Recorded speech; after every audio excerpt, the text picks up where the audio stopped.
তো এটি হলো নাথিং এর সিএমএফ ফোন 1 এবং এই ফোনে অনেকেই একটি প্রবলেম ফেস করছে, যেটি হলো এই ফোনে ভয়েস রেকর্ড করলে সেটি ফাইল ম্যানেজারে খুঁজে পাওয়া যায় না। এখন আমি এক্সাম্পল হিসেবে একটি ভয়েস রেকর্ড করে যদি ফাইল ম্যানেজারে গিয়ে দেখাই, তবে দেখতে পাবেন এখানে কোনো ফাইল শো করছে না। তো এই প্রবলেম সলভ করতে হলে আমাদের সর্বপ্রথম রেকর্ডার অ্যাপটি ওপেন করে নিতে হবে।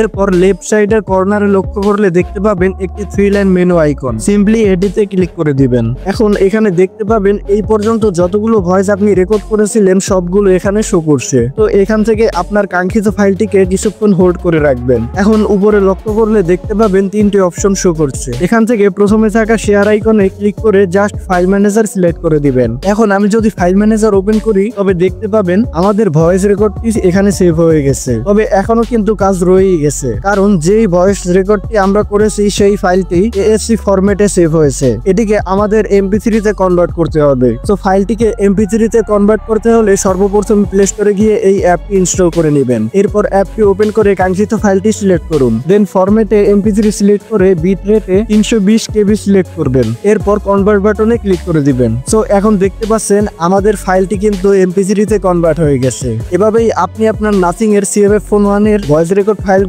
আপনার ফাইল ম্যানেজারে সেভ করতে পারবেন। এই ছিল আজকের ভিডিওটি ভালো লাগলে অবশ্যই লাইক করে দিবেন এবং চ্যানেলে নতুন হলে চ্যানেলটি সাবস্ক্রাইব করে দিবেন। আর আপনি যদি আপনার সিএমএফ ফোন 1 এ জিগ্যাম ইনস্টল করতে চান, তবে এই ভিডিওটি দেখতে পারেন।